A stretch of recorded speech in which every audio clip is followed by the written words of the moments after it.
kapag may mga problema tayo sa mga asawa natin, isa sa mga common na ginagawa natin is to take it out on social media. Nagpo-post tayo, nagpaparinig tayo, doon tayo nagrarant, o kaya naman sa mga best friends natin, nag-chat tayo through messenger or tumatawag tayo via phone.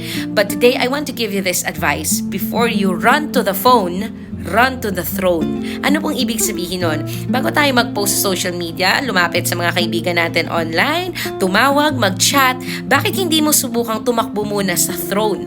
Kay Lord, kay Father God, dalhin mo muna sa Kanya yung problema niyong mag-asawa.